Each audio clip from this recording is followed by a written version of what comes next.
Olá, aqui quem está falando é Nivaldo Matos, do canal Microlab Eletrônica. Eu atuo no desenvolvimento de hardware, eletrônica e tecnologia. Sejam muito bem-vindos a este vídeo. O tema de hoje é um pouco sensível, porém muito interessante. Trata-se da validade e da importância do estudo da eletrônica, considerando o panorama atual. Também relato por meio de experiências próprias alguns momentos em que, para mim, como profissional da área, foram decisivos para não abandonar o barco e continuar estudando essa arte, a eletrônica.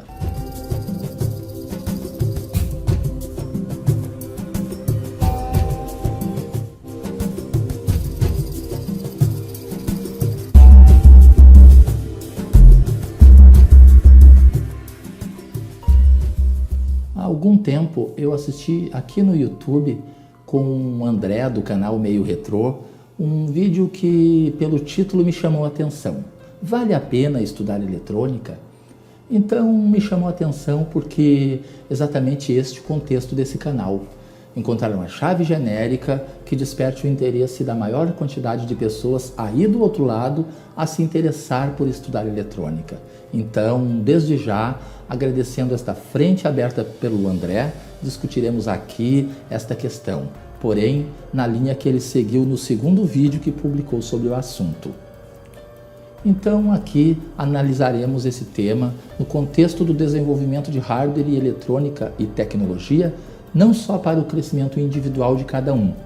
Sabemos que o aumento de profissionais nesta área contribuirá e muito para um futuro mais sustentável, e a geração de mão de obra local por meio de desenvolvimento tecnológico é uma das soluções para o desenvolvimento da indústria interna brasileira. Um pouquinho da minha história. Nasci em 1969, comecei a estudar eletrônica de forma autodidata com apenas 10 anos, lendo revistas Divirta-se com Eletrônica e Beabá da Eletrônica. Com 12 anos comecei a trabalhar profissionalmente, isto foi lá pelos meados de 81. Realmente a eletrônica não era esta que vemos hoje, existia uma magia diferente. O estanho que utilizávamos para a solda tinha um cheiro característico. Montávamos as experiências em pontes de terminais soldáveis. Muitas vezes esperávamos uma semana para poder ir à cidade grande para comprar alguns transistores, resistores, para poder montar um pré-amplificador, que eu e meu irmão mais velho nos deliciávamos com esta aventura. Estávamos há alguns anos da internet e do LED azul. Isto significa que eu e o André vivemos praticamente na mesma época. Hoje eu tenho 49. E para contar para você um pouquinho mais como foi essa mudança da eletrônica, quando comecei a trabalhar em 1981, a eletrônica era totalmente discreta. Praticamente não existia circuitos integrados em rádios, apenas em televisores e outros aparelhos mais sofisticados. Em 89, abri minha própria oficina eletrônica, consertando de tudo. Aí foi o melhor período, eu estava no auge da manutenção. Comprei meu primeiro osciloscópio, com ele eu poderia visualizar as formas de onda dos circuitos e aquilo era fantástico. Eu estava consertando e sabendo o que estava fazendo. Para mim, em 96, já percebi as primeiras mudanças. Muitas vezes, o que eu ganhava em um aparelho de TV, eu tinha que gastar em componentes para poder cobrir a garantia de outro, que retornava com defeito em outra parte do circuito. Aí estava chegando a decadência da eletrônica. Porém, nem tudo era possível consertar em oficinas. As autorizadas cobravam caro, mas pelo menos tinham como conseguir as placas e os componentes. Aí eu estava com 27 anos. E não estava a fim de ficar consertando equipamentos, pois minha oficina era pequena e já não era mais uma atividade lucrativa. Aparentemente, até aqui, parece não ter sido válido ter estudado para uma profissão que estava começando a se extinguir.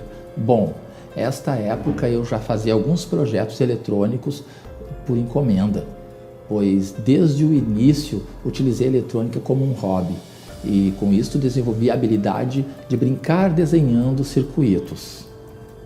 Então decidi ficar apenas consertando som profissional, que logo também abandonei por falta de tempo, pois queria mesmo era estudar mais eletrônica, para me especializar em fazer projetos.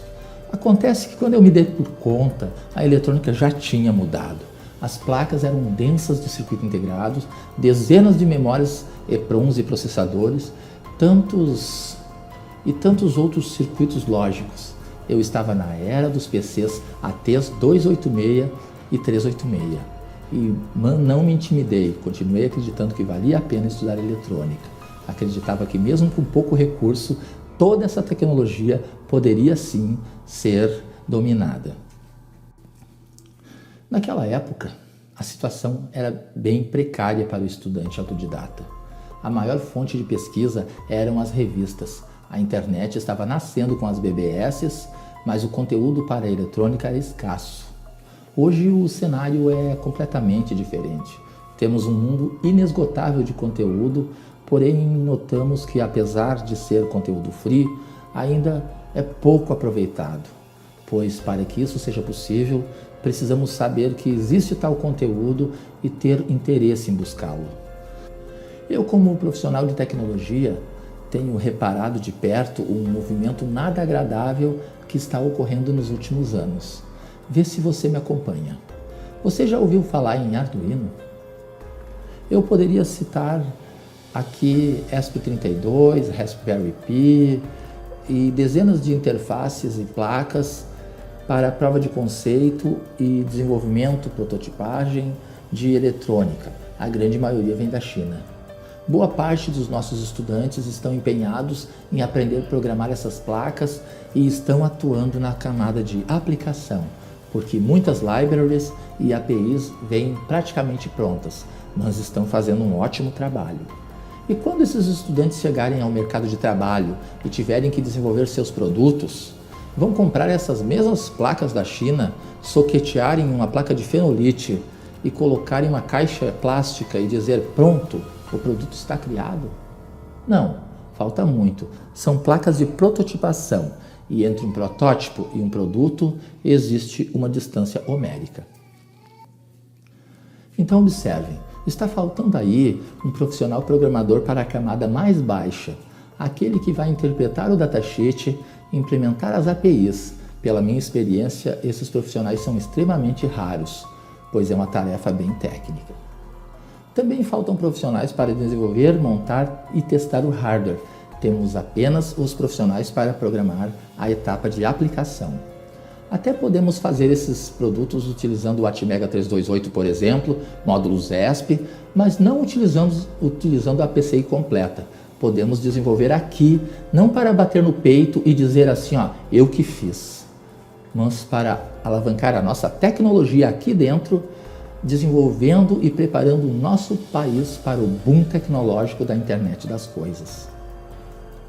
Falando em IoT, tudo será eletrônica, sensoriamento, conversão de energia, carga de bateria, iluminação e comunicação. Podemos desenvolver e produzir a maior parte dessa eletrônica aqui.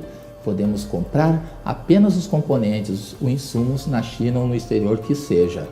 Fazer como eles fazem conosco, nos compram a matéria-prima e depois nos vendem os produtos manufaturados. Temos ótimas universidades, ótimas escolas, fábricas de circuito impresso. Os incentivos não são bons, mas uma coisa depende da outra. Alguém tem que chegar e negociar. Uma das ideias aqui do Microlab é mostrar para você que a arte de desenvolver eletrônica pode ser vista sim como um grande Lego, mas um Lego sério e comprometido, onde cada peça incorporada ao seu conhecimento será utilizada por muito tempo. E cada dia tudo vai se tornando mais fácil. Então, concluindo, considerando um desenvolvimento sustentável e balanceado entre o software e o hardware no Brasil, vale muito a pena estudar eletrônica. Só assim saberemos manipular com o que hoje é e será ainda muito mais comum em um futuro próximo, a eletrônica. Curta o canal, inscreva-se e deixe seu comentário aqui embaixo sobre sua opinião acerca desse assunto. responderei todos os comentários com prazer. Agradeço por ter assistido o vídeo até o final e não se esqueça de se inscrever no canal. Até mais!